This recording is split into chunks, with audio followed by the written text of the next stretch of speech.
예, 반갑습니다. 우리 국기상증법 특강 좀 진행해 볼까요? 이번 국기상증법 특강은 우리 시험에 뭐 얼마 많이 남지 않은 타임이다 보니까 제가 문제 하나에 이론 하나 설명하는 식으로 이런 방식으로 해서 좀 타이트하게 진행하도록 하겠습니다. 아시겠지만 국기법부터 설명을 드리자면 국기법은 회계사, 세무사 1차 시험에서 약 5문제 또는 4문제쯤 나오는 매우 중요한 토픽인데요. 이 어휘 자체, 단어 자체 하나하나가 법적인 표현이 많다 보니까 거기에 대한 이해가 정확하지 않으면 뭐 손도 못 대는 문제들도 많이 있고요. 기본적인 일단 로직, 논리부터 이해하신 다음에 암기할 부분은 또 반드시 암기를 해주셔야겠습니다. 1절은 총칙입니다. 그렇게 어렵거나 뭐 그렇게 중요한 토픽은 아니고요. 일단 1번 문제는 가산금에 대한 문제가 나와 있는데 우리 유인물을 보시면 3페이지에 있네요. 3페이지 이론 요약이 있죠. 용어의 정의 보면 가산세와 가산금인데요. 가산세는 세법에 규정하는 의무의 성실한 이행을 확보하기 위하여 세법에 따라 산출한 세액에 가산하여 징수하는 금액으로 가로 열고 가산금 자체는 제외가 되고요. 세법이 정하는 국세의 하나의 또 세목을 차지하고 있습니다. 우리 이렇게 생각하시면 편하죠. 법인세, 소득세, 부가세 배울 때마다 마지막 종강하기 직전에 가산세 부분이 나왔었잖아요. 이 가산세는 뭔가 잘못한 거에 대한 페널티라고 생각하면 되고 각 그 세법에 따라서 규정이 다 따로따로 있고요. 그 국세 세목이기도 합니다. 여기에 비해서 가산금은 우리가 이미 다 일상생활에서 익히 알고 있는데 여러분 부모님이 뭐 월말이나 언제까지 날아오는 청구서 있잖아요. 전기세, 수도세, 가스세. 그거를 그 달까지 내지 않으면 그 다음 달부터 한 3% 정도 그 지연이자가 붙거든요. 그래서 가산금은 지연이자라고 생각하시면 됩니다. 그러니까 가산금이 우리 세법목 쪽에서는 훨씬 더 쉽고 중요성은 떨어지는 거예요. 그냥 이거는 단순하게 3%씩 붙는다고 생각하면 되니까요. 한번 내용을 읽어보면 국세를 납부기한까지 미납인 경우에 고지세액에 가산하여 징수하는 금액 가산금과 그러니까 다음 달까지는 가산금 한 번이 붙고 납부기한이 지난 후 일정 기한까지 미납인 경우 그래도 그 다음 달에도 안 붙으면 중가산금이라는 게 붙기 시작하죠. 그 금액에 다시 가산하여 징수하는 금액인데 주 1번을 보면 가산세와 가산금의 비교라고 해서 가산세는 세법상 의무 불이행에 대한 행정벌, 과태료 한마디로 페널티 성격이고요. 거기에 비해서 가산금은 단순하다고요. 그냥 연체이자, 지연이자의 성격이고 근거를 보면 가산세는 국세기본법하고 각 개별세법에 다 규정이 돼 있고 가산금은 국세징수법이라는 세무사 1차 시험에 나오는 법에 있습니다. 징수 방법은 가산세는 해당 국세의 세목으로 징수해서 국세에 포함이 되고 있고 가산금은 고지세액에 가산하여 징수해서 국세에 불포함한다는 특징이 있죠. 징수금액을 보면 가산세는 각 세법의 규정에 의해서 산정을 하고 있고요. 복잡하죠? 뭐 납부불성실, 그 다음에 신고불성실, 그 다음에 아예 또 무신고 가산세, 뭐 여러 가지 아주 복잡한 가산세들이 많이 있죠. 근데 거기에 비해서 가산금은 일단 이번 달에 내야 할 걸 이번 달에 못 내고 다음 달에 내시면 3%, 그 다음 달부터는 매월 1.2%씩 최대 60개월에 72%까지 더 붙을 수가 있습니다. 그리고 가산세든 가산금이든 뭐 잘못한 거 마찬가지니까 송금불산일이 되는 거고 불복 대상을 보면 가산세에 보면 본세와 독립하여 가산세만 나는 납득할 수 없다고 해서 불복 청구가 가능한데 가산금은 뭐 내가 할 말이 없죠. 왜냐하면 이번 달까지 못 내서 다음 달에 3%가 붙는 거니까 불복이 불가능한 내용이라고 생각하면 되겠습니다. 자, 우리 2페이지로 넘어와서 1번 문제 가산금에 관한 설명으로 옳지 않은 것은 1번 납세 의무자가 고지된 국세를 납부기한까지 완납하지 않으면 그 납부기한이 지난 날부터 체납된 국세의 3%를 가산세로 내는 게 아니라 가산금으로 징수하죠. 물론 납부불성실 가산세라는 것도 있어 일할 계산으로 0.03%가 붙는 것도 있긴 있어요. 근데 이건 그게 아니라 가산금을 설명한 거고 이번에 보면 체납된 국세의 납세 고지서별 세목별 세액이 100만 원 미만인 경우에는 국세징수법 21조 2항에 따른 가산금은 징수하지 않는다. 참고하시면 되겠습니다. 3번에 당초에 부가세액이 결정 취소되거나 감액 결정된다 하여 가산금이 그에 응하여 자동적으로 취소 또는 감액되는 것은 아니다라고 했는데 원래 있던 세금이 잘못돼가지고 줄어들거나 그러면 거기에 따른 가산금도 동시에 자동적으로 취소나 감액되는 것이기 때문에 3번이 틀린 설명이고요. 4번을 보면 가산금이란 국세를 납부기한까지 납부하지 아니한 경우에 국세징수법에 따라 고지세액에 가산하여 징수하는 금액과 이게 이제 그냥 일반 가산금이고요.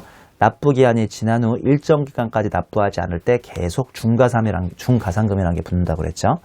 5번의 가산금은 소득세법상 사업소득금액을 계산할 때 표류경비로 산입하지 않는다. 다 맞는 설명이고요. 3번이 오답이네요.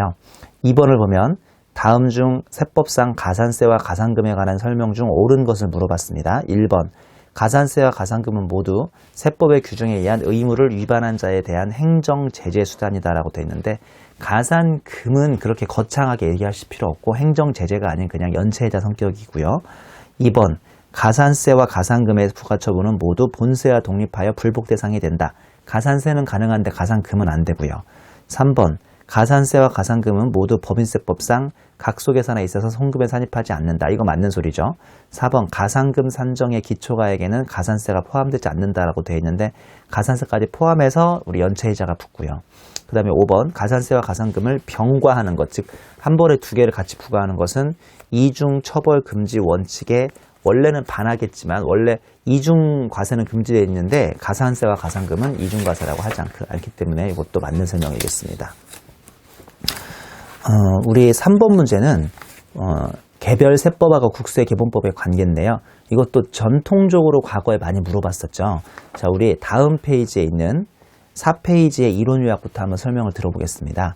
여기 보면 개별 세법과의 관계라고 되어 있어요. 우리 지금 배우시는 국세기본법은 우리가 계속 배워왔던 법소부보다 좀 더 상위에 있는 법률이라고 생각하면 돼요.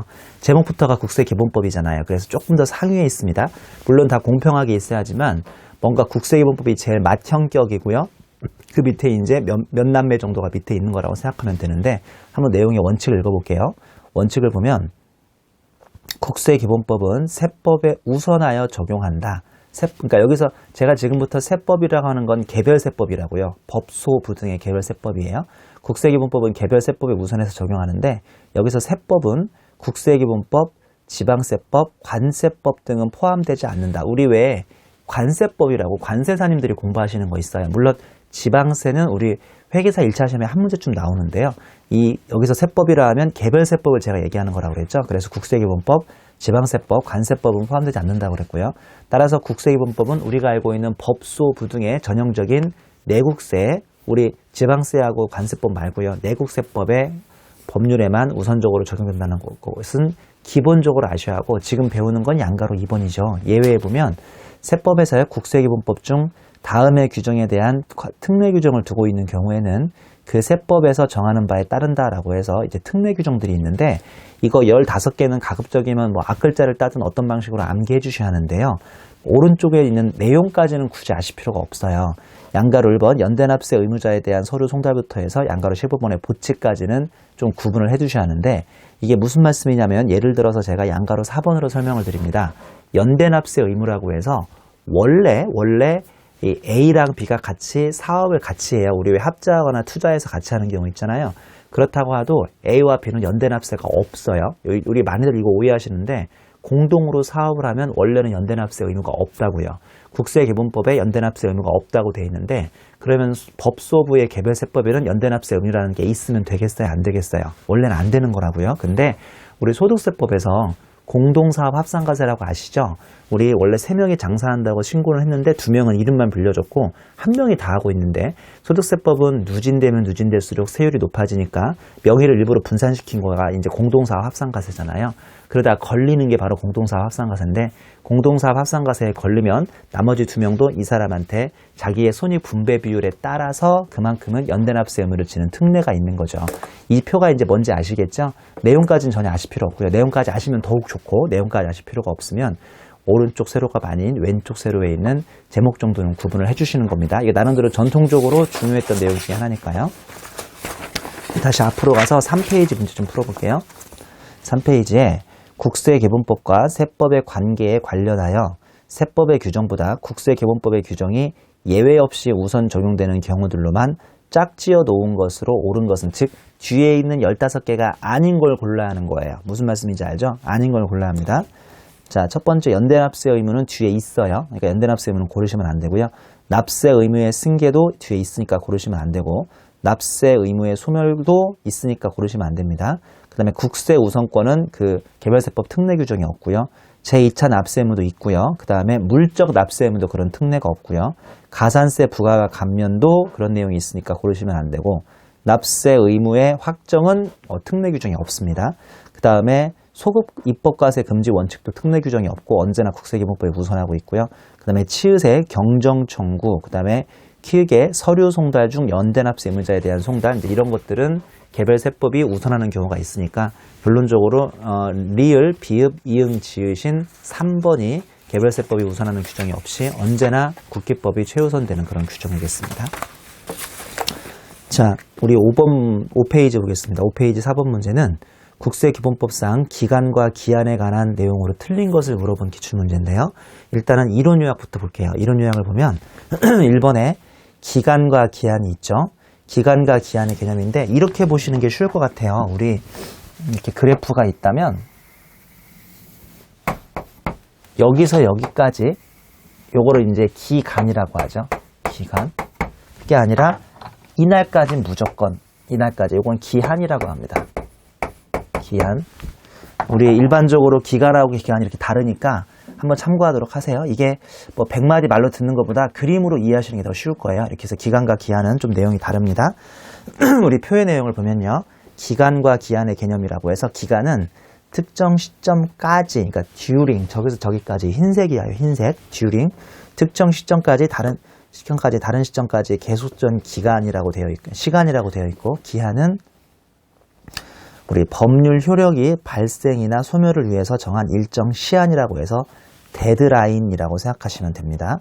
자, 그 다음에 민법의 기간 계산 준용인데요. 국세기본법 또는 세법의 특별한 규정이 있는 것을 제외하고 일반적으로 세법은 민법의 기간 계산을 준용하고 있고요. 그 다음에 기간 계산의 규정이라고 해서 원칙은 초일불산이 말일산입인데요. 얼마 전에도 어떤 학생이 이걸 물어봤는데 초일불산이 말일산입이기도 하는데 결론적으로 뒤에 나오는 법소부는 언제나 초일산이 말일불산입으로 많이 나오거든요. 이게 지금 뭐가 맞다고 굳이 막 따지실 필요 없이 쉽게 얘기해서 우리는 이걸 한편산입, 한쪽산입이라고 부릅니다. 자, 우리 이렇게 됐다, 이렇게. 이날 1월 1일이고요. 이날 1월 2일이에요. 제가 이거 항상 뭐라고 얘기하냐면 남친, 여친 사귀는데 날짜 세는 방법과 거꾸로 가라고 그러거든요. 이게 무슨 말씀이냐면 자, 내가 이제 남자니까 남자 기준으로 얘기하자면 오늘 1월 1일부터 여친의 딱 손을 잡고 우리 오늘부터 사귈까 그랬어요. 가슴 떨리는 시간이었겠죠? 딱 사귀기로 하면 우리는 보통 기념일 셀 때 딱 손잡기로 한 사귄 날부터 하루를 셉니까 안 셉니까? 우리 세지 않아요? 근데 엄밀히 말하면 오늘이 1월 2일이면 우리 기본적인 모든 기간 계산은 일상생활에서는 하루 됐다고 한다. 하루 됐다고? 이렇게 하루 됐다고 하잖아요. 하루 됐다고. 무슨 말씀인지 알죠? 여기서 여기까지 중에서 한쪽만 집어넣어야 돼요. 자, 무슨 말이냐? 우리 1월 3일이 되면 더 쉬워요. 1월 3일이 되면 남친, 여친 사귈 때만 우리는 3일 됐다고 하거든요. 하루, 이틀, 3일 됐다고 하는데 일반적으로 일상생활에서는 1월 1일부터 1월 3일까지를 하루, 이틀 됐다고 합니다. 그렇지 않아요? 즉 이게 세 개로 보이지만 한쪽은 집어넣지 말고 한쪽만 집어넣어야 돼요. 또는 한쪽은 집어넣지 말고 한쪽만 집어넣어야 하니까 결론적으로 초일불산이 말일산입이 됐든 초일산이 말일불산입이 됐든 한쪽 산입 또는 한편 산입이라고 생각하면 되고 이 방법은 남친, 여친 사귈 때 기념일 세는 방법과 반대라고 생각하시면 조금 쉽습니다. 남친, 여친 사귈 때는 기념일은 시작하는 날부터 무조건 세잖아요. 특례가 있는데 기한이 공휴일, 토요일, 근로자의 날일 때는 다음 날이죠. 우리 제 기억으로 이번 부가세 1기 작년 2014년 2기 부가세 확정신고 마감일이었던 2015년 1월 25일이 얼마 전에 지나갔었는데요. 그날이 제가 알기로 일요일이었나 그랬던 걸로 알고 있어요. 그러면 일반적으로 1월 26일까지 부가세를 신고 납부하는 거거든요. 이 말이 그 말입니다. 동그라미 2번 국세정보통신망이 가동이 정지된 경우는 국세정보통신망이 정전, 통신상의 장애, 프로그램의 오류 및 그 밖의 부득이한 사유에 따라 가동이 정지, 그러면 장애가 복구되어 신고 또는 납부할 수 있게 된 다음 날까지가 기간이 되는 겁니다. 요새는 동그라미 번호는 거의 없어요. 우리나라 IT가 워낙 잘 되어 있으니까. 이번에 보면 우편신고 및 전자신고 효력입니다. 솔직히 말씀드리면 실무에서 요새 거의 97% 정도가 전자신고란 걸 알고 있어요. 전자신고가 뭔지 알죠? 인터넷으로 다 해가지고 신고를 한다 이거죠. 예전에는 예를 들어서 3월 31일이 법인세 신고납부일이잖아요. 그러면 각 관할 세무서는 아침부터 3월 31일 날은 무조건 교통이 밀렸어요. 왜냐하면 사람들이 다 와가지고 인편으로 직접 신고했는데 요새는 그냥 97% 정도가 전자신고입니다. 우편신고, 이거는 말 그대로 우편으로 신고하는 건데 더 이상 시험에 안 나와함에도 불구하고 시험에서는 뭐 끊임없이 계속 물어보고 있으니까 기본적인 것들은 우리 한번 정리해보자고요. 우편신고를 보면 우편법에 따른 통신 날짜 도장이 찍힌 날, 이게 올해 개정됐죠. 작년까지는 통신일, 통신인, 이게 도장이잖아요. 통신인 부일이라고 해서 아주 어려운 말 썼는데 이제는 통신 날짜 도장이 찍힌 날이라고 되어 있습니다. 자, 쉽게 얘기해서요. 오늘이 3월 31일이라면 우리가 오늘 우체국 가가지고 등기로 딱 접수하잖아요. 그러면 3월 31일자리에 딱 찍히잖아요. 그러면 그날까지만 딱 접수하면 실제로 그게 관할 세무서에 4월 1일에 들어가든 4월 2일날 들어가든 이제 문제는 없는 겁니다. 즉 발신주의라고 돼 있죠. 도달주의가 아니라고요. 도달은 4월 1일날 하더라도 발신만 제대로 시키시면 되고, 전자식호는 국세정보통신망의 입력이니까 우리 홈택스 같은 그런 홈페이지 있는데 거기다 딱 엔트를 쳐버리면 엔터 치는 날이 바로 신고한 날이 되는 겁니다. 자, 서류의 송달이죠. 서류 갖다 주는 걸 얘기하는데 나는 지금까지 한 번도 인편 송달이나 공시 송달을 받아본 적은 없고요. 저도 지금 종합소득세를 내고 있으니까 항상 이런 건 집으로 우편으로 옵니다. 근데 여러 가지 송달 방식이 있는데요. 양가로 1번의 원칙, 서류는 그 명의인의 주소, 거소, 영업소 또는 사무소에 송달을 하게 되어 있습니다. 가로 열고, 전자송달이 이메일로 보내는 건데요. 전자송달은 명의인의 전자우편 주소에 송달을 하고 있죠. 양가로 1번의 예외를 보면 동그라미 1번 연대납세 의무자에게 서류 송달하는 경우라고 되어 있는데 내용을 보면 그 대표자를 명의인으로 하며 대표자가 없을 때에는 연대납세 의무자 중 국세를 징수하기에 유리한 자를 명의인으로 한다고 되어 있죠. 자, 제가 A, B, C가 3명이 연대납세를 지금 하고 있다고 치죠. 그러면 A가 이제 그 대표자인데 대표자한테 원래 보내야 하는데 그 A가 지금 없으면 B, C 중에서 자기가 제일 만만한 놈, 국세청이 세금 걷기 만만한 놈 한 놈을 골라가지고 그 사람한테 보내버려도 문제가 없는데, 단 납세의 고지와 독촉, 이건 좀 중요하니까요. 납세의 고지와 독촉은 좀 중요하니까 여기에 대한 서류는 연대납세 의무자 모두에게 각각 송달하라고 되어 있고요.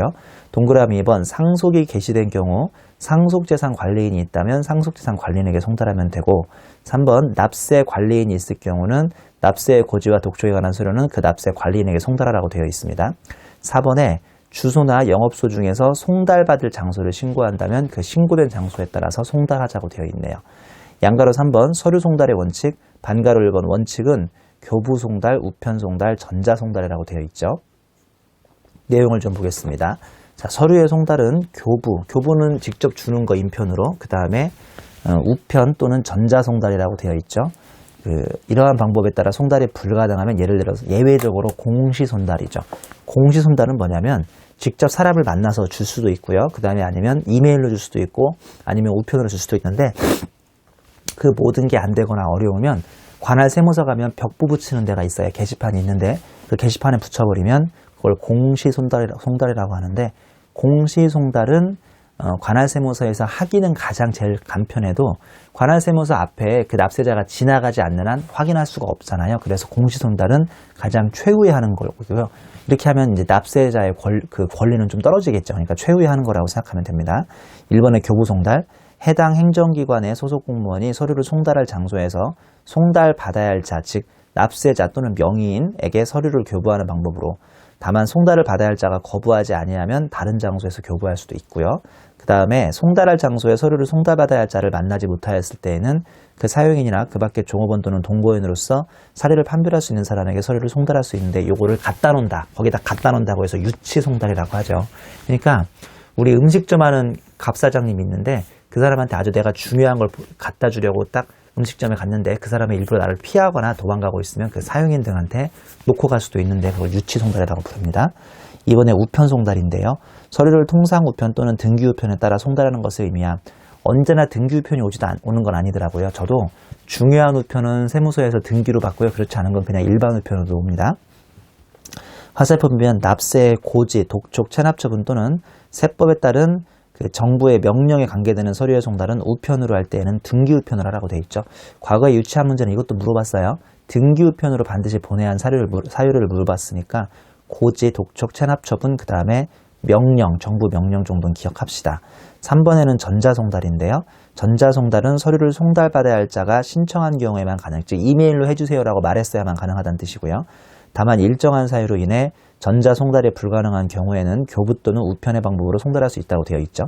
하사표를 보면 전자 송달 서류의 범위는 납세 고지서 또는 납부 통지서, 국세 환급금 통지서, 신고 안내문, 그 밖에 국세청장이 정하는 서류라고 되어 있습니다. 꽃표시를 보면 다만 소득세 중간연합세액의 납세고지서 및 부가세 예정신고를 위한 납세고지서로서 50만 원에 미달하는 납세고지서는 그냥 일반 우편으로 송달할 수 있다고 되어 있죠. 자, 그 다음 꽃표시 2번에 전자송달이 불가능한 경우, 즉 이메일로 보낼 수 없는 경우인데요. 동그라미 1번 정보통신망, 국세정보통신망의 장애로 전자송달이 불가능한 경우인데 요새는 이런 게 없다고요. 이렇게 국세청에 서버가 다운되거나 그런 경우는 매우 드문 거거든요. 그 다음에 2번에 그 밖에 전자송달이 불가능한 경우로서 국세청장이 정하는 경우입니다. 우리 반가로 2번 예외는 공시송달이죠. 말씀드린 것처럼 우편도 안 되고 인편 교부도 안 되고 그 다음에 전자송달도 안 될 경우에는 별 수 없이 관할 세무서 게시판에다 벽보를 붙이는 건데요. 1번 보면 주소 또는 영업소가 국외에 있고 송달하기 곤란한 경우, 2번 보면 주소 또는 영업소가 분명하지 아니한 경우, 3번 서류를 등기우편으로 송달하려고 노력했는데 수취인이 계속 부재 중으로, 등기우편은 이렇게 잘못 보내면 다시 돌아오잖아요. 수취인이 부재 중인 것으로 확인되어 반송됨으로써 납부기한 내 송달이 곤란하다고 인정되는 경우는 예외적으로 공시송달할 수 있고요. 4번에 보면 세무공무원이 2번 이상 납세자를 방문하여 서류를 교부하고자 하였으나 부재 중인 것으로 확인되어 납부기한 내 송달이 곤란한 경우도 공시송달을 해버리고 있습니다. 양가로 4번에 송달의 효력 발생이죠. 1번하고 2번은 좀 구분해야 하는 거 아시겠죠? 2번 공시송달은 좀 특이한 거니까 우리 공시송달을 먼저 보면 서류의 요지를 공고한 날부터 14일이면 서류는 상대방한테 적법하게 도달했다고 보는 거죠. 1번의 교부송달들을 보시면 송달받아야 할 자에게 도달한 때, 이거는 도달주의입니다. 아까 제가 우편으로 관할세무서에 딱 뭔가 보낼 때는 보내기만 하면 되는 발신주의인데, 거꾸로 관할세무서가 우리한테 뭔가 알려주는 송달은 우리한테 정확히 도착해야지 걔네들이 딱 나한테 야 우편이 안 갔단 말이야? 내가 관할세무서에서 보냈는데 라고 오리발 내밀어버리면 안 되니까 반드시 도달주의가 되는 겁니다. 기억해보면 전자송달의 경우에는 송달받을 자가 지정한 전자우편 주소에 입력된 때네요. 이건 또 입력된 때. 그러니까 나름대로 이메일은요 분명하니까 국세청에서 거기 메일 주소에 입력만 해버리면 그 송달을 받아야 할 자에게 도달한 것으로 본다고 되어 있고요. 그 다음에 니은에 보면 일단 유효하게 송달된 서류가 후에 반송되더라도 송달 효력에는 영향이 없다고 되어 있습니다. 자, 우리 앞에 문제를 안 풀었죠? 앞에 문제 5번 문제입니다. 5페이지 4번 문제네요. 국세기본법상 기간과 기한에 대한 내용으로 틀린 것을 물어봤네요. 1번에 과세표준 신고서를 국세정보통신망에 의해서 제출하는 경우에는 국세정보통신망에 입력한 날에 다음 날이 아니라 그냥 엔터만 치면 되니까 입력한 날이어서 1번부터 틀렸고요. 2번에 국세기본법 및 세법에 규정하는 기간의 계산은 국세기본법 또는 세법에 특별한 규정이 있는 것을 제외하고는 민법을 따라가라고 되어 있죠. 그 다음에 3번에 국세기본법 또는 세법에 규정하는 징수에 관한 기한이 공휴일에 해당하는 때에는 그 공휴일의 다음 날을 기한으로 한다. 맞는 설명이죠. 4번에 국세기본법 또는 세법에 의한 국세의 납부에 관한 기한이 근로자의 날 제정에 관한 법률에 의한 근로자의 날에 해당하는 때에는 그 다음 날을 기한으로 한다. 맞는 말입니다. 이것도 5월 1일 날이죠. 그 다음에 5번 국세기본법 또는 세법에 규정하는 신고기한일에 국세정보통신망이 정전 등 부득이한 사유로 가동이 정지되어 전자신고를 할 수 없는 경우 별로 없다고 그랬죠. 이런 경우에는 그 장애가 복구되어 신고를 할 수 있게 된 날의 다음 날입니다. 그날이면 안 돼요. 예를 들어서 국세청 서버가 오늘까지 뭔가 신고해야 하는데 다운돼서 거의 밤 11시에 복구가 됐다고 치죠. 그러면 그날까지라고 하면 지금 밤 11시까지 잠 안 자고 있다가 그때 납세자들이 뭔가 신고해야 하니까 이거 말이 안 되거든요. 그래서 그 다음 날을 기한으로 한다고 되어 있습니다. 넘기셔서 5번 문제, 8페이지 5번 문제, 국세기본법상 서류의 송달에 관한 설명으로 옳지 않은 것을 물어봤죠. 1번, 소득세법에 따른 중간연합세액의 납세고지서는 금액에 관계없이 일반 우편으로 아니죠. 50만 원 제가 규정이 있다고 그랬죠. 2번에 연대납세 의무자에게 서류를 송달할 때 대표자가 없으면 납세 고지와 독촉에 관한 서류를 제외하고는 연대납세 의무자 중 국세를 징수하기 유리한 한 명한테 보내도 괜찮고요.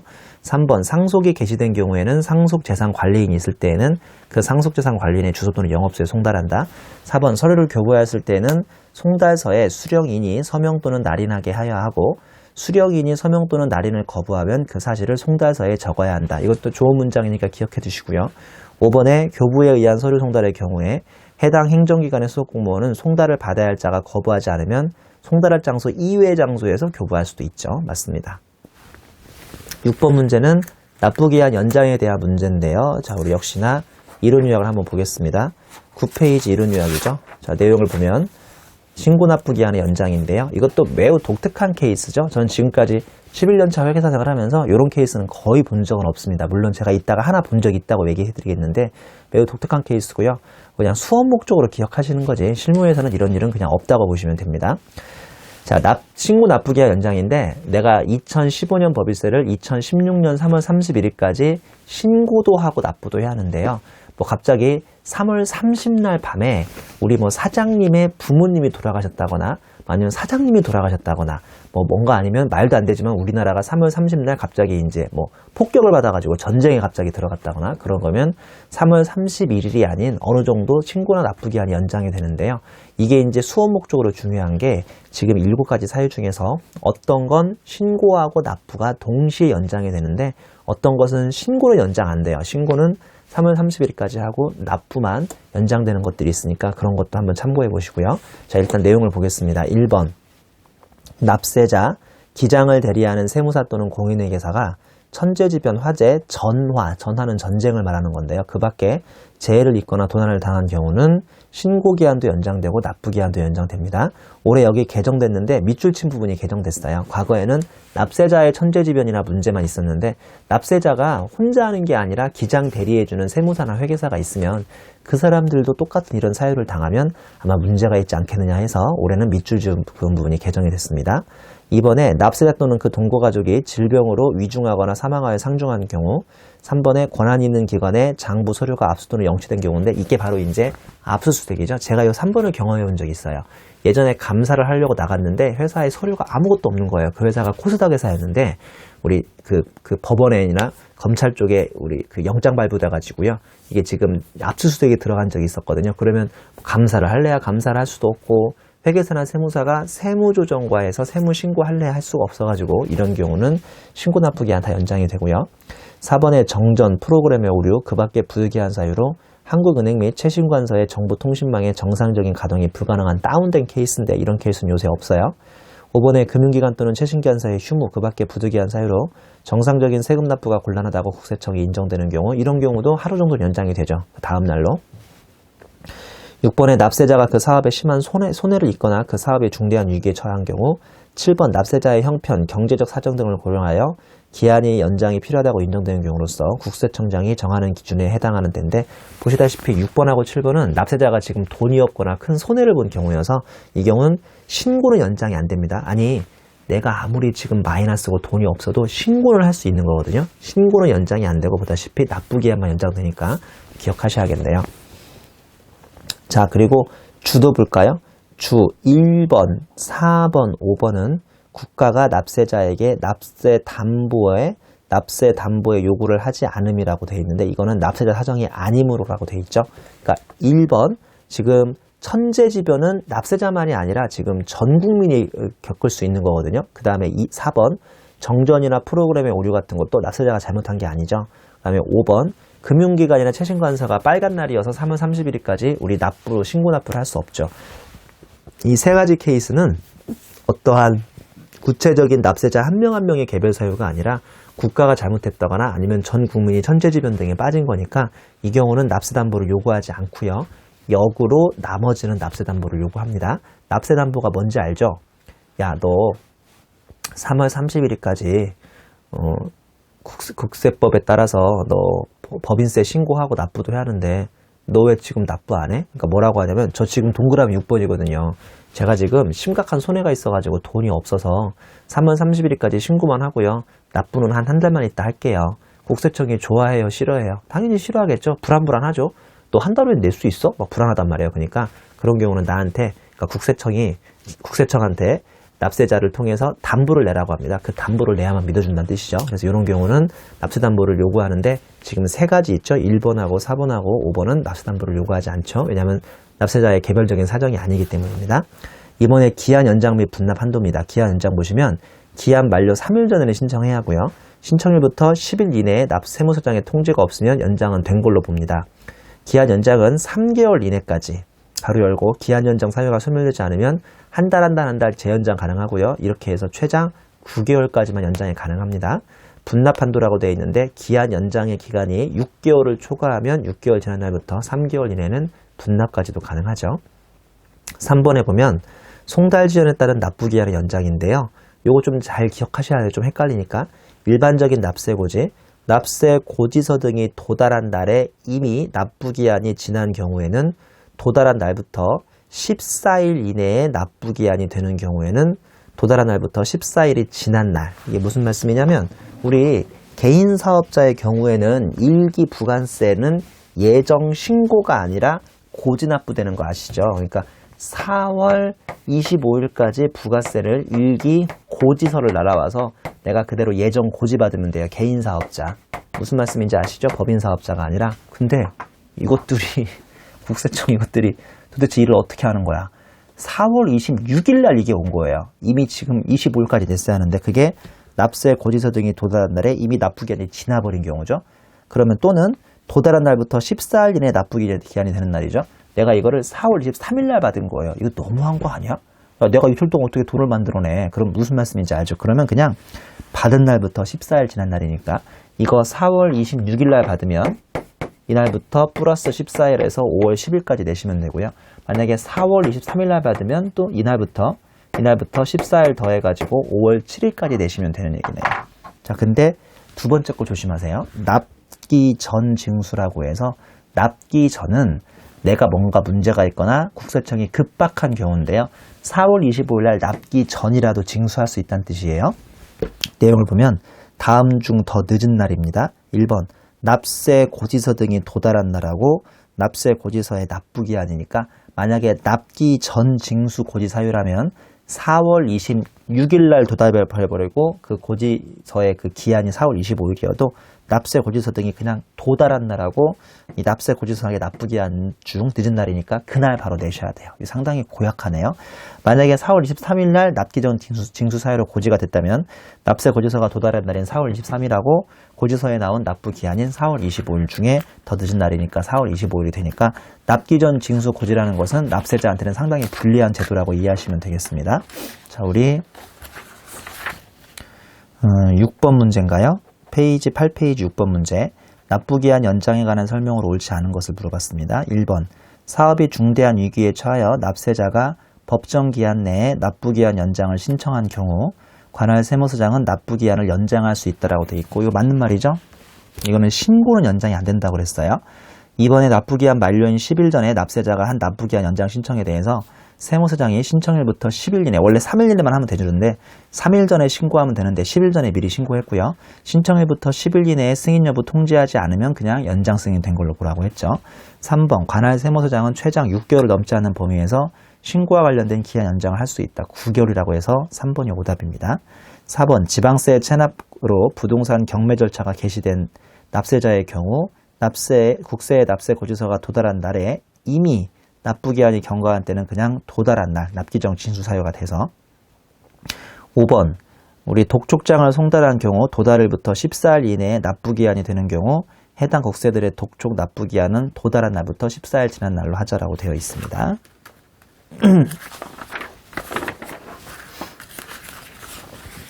자, 우리 7번 문제. 7번 문제는 그냥 혼자 풀어보시죠. 옳지 않은 것을 물어볼 문제고요.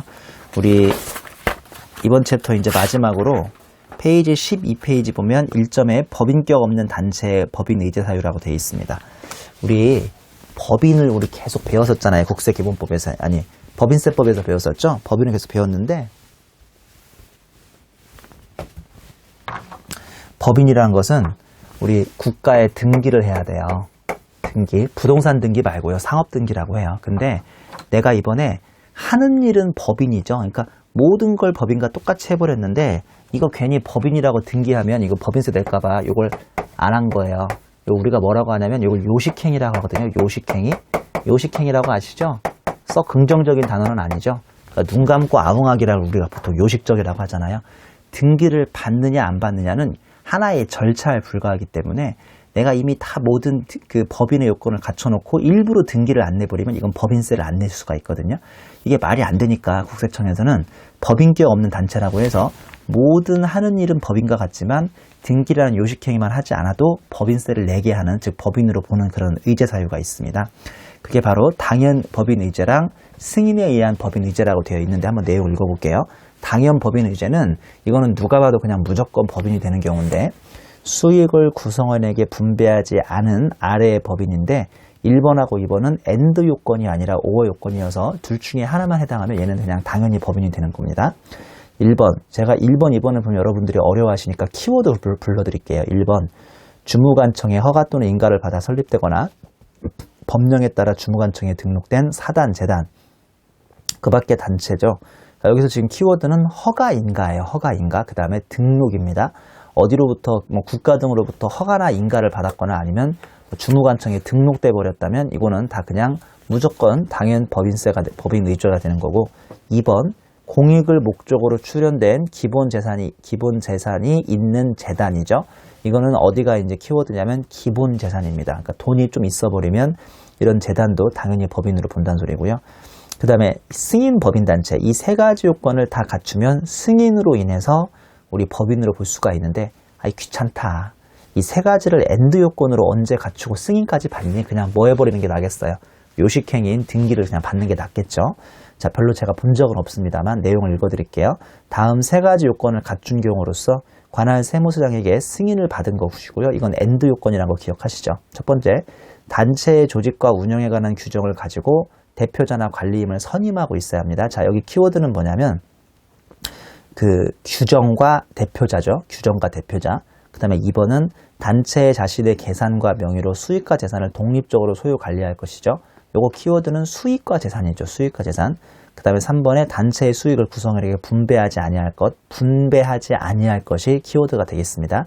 이 세 가지 요건을 갖추면 승인에 의해서 법인 의제가 됩니다. 우리 그 밑에 표를 보면 법인은 일반적으로 설립 등기로 법인이 되고요. 그 다음에 법인격 없는 단체는 그래도 법인으로 보는 경우가 있는데 첫 번째는 무조건 당연히 되는 게 있고 두 번째 승인에 의해서 되는 게 있습니다. 얘네까지가 오른쪽 세로에 있는 법인세 납세 의무자고요. 그 다음에 거주자 등으로 보는 단체가 있는데 이 법인격 없는 단체가 위에 있던 두 개를 만족하지 못한다면 저 당연 법인 의제랑 승인 법인 의제를 만족하지 못한다면 그때는 우리 소득세법 개강하는 날 배웠던 1거주자로 보는 단체하고 공동사업으로 보는 단체가 있죠. 제가 왜 그 가수 편승엽 얘기하면서 그 편시 종친회에서 자판기 사업 운영한다고 소득세 첫날 배웠는데요. 그런 경우는 오른쪽 세로에 소득세 납세 의무자가 되겠습니다. 우리 문제 한번 풀어볼까요?